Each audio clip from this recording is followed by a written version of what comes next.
Hey, what's up guys? It's Tip. A couple of days ago, we talked about the possible ramifications that changes could have on Classic World of Warcraft. Since then, I've come across a variety of different posts regarding the viability of changes to Classic, including the many that emerged on our Classic WoW. It's honestly been great watching the community discuss this contentious subject in such a civil manner. I must have read like 400 comments pertaining to Classic changes in these past few days, and I'm proud to say that not one of those comments was either belligerent or demeaning.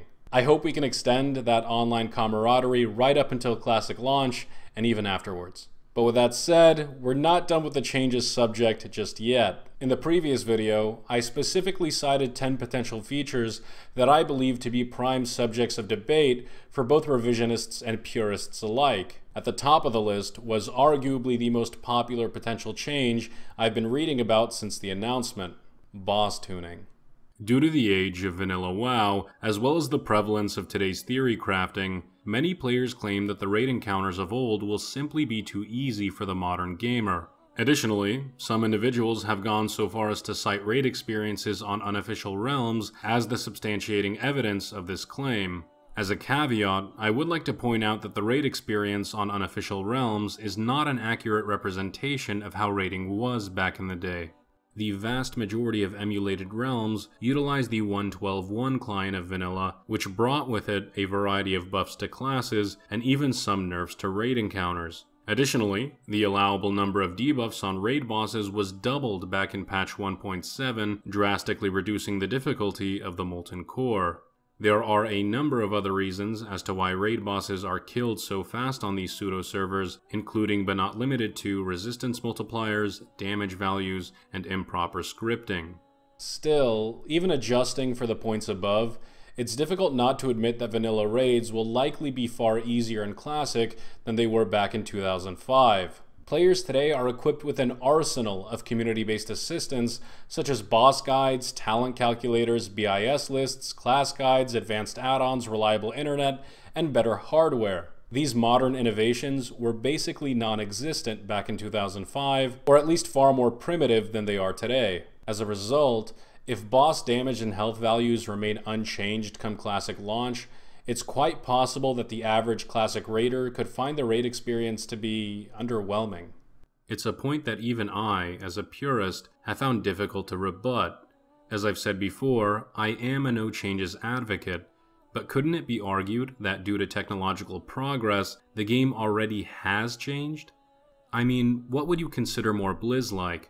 Classic WoW raid bosses with health and damage values identical to those of vanilla, or Classic WoW raid bosses with similar challenge and feel to those of vanilla? It's a question each and every one of us must ask ourselves. At what point does the original vanilla gameplay actually conflict with the original vanilla experience?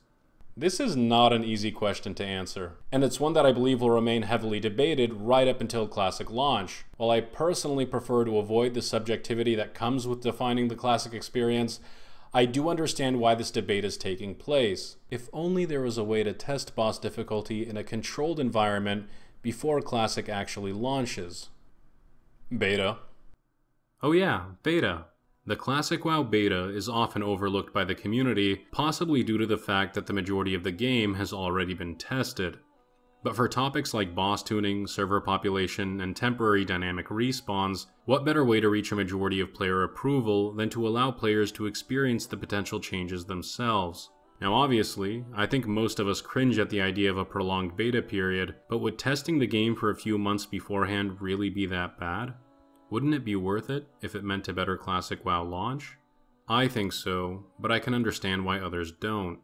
Now, if you want my personal opinion on boss tuning, I honestly don't have one. As someone who started playing back in 2004, I don't believe raid boss difficulty is what defined vanilla WoW. So if Classic releases with the original boss values, I honestly won't be upset even if they're face roll easy. Now at the same time, I do think there's merit behind the idea that the original vanilla tuning could be considered less Blizz-like than scaling up values to accommodate the info and tech creep of the past decade. That's why I think this discussion is so interesting, because it tests the convictions of even the most die-hard purists.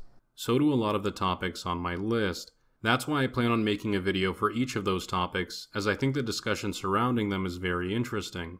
If you have a potential change to Classic you'd like me to cover, let me know in the comments below so I can add it to my list. I'll try to hit at least one of these videos per week, as I want to save some of the content for the new podcast. I hope you enjoyed the video, guys. If you did, sub it up and stick around, because we got more coming. For more Classic WoW news and updates, you can follow me on Twitter via the link in the description. Enjoy the day, fellas. And as always, tips out, baby.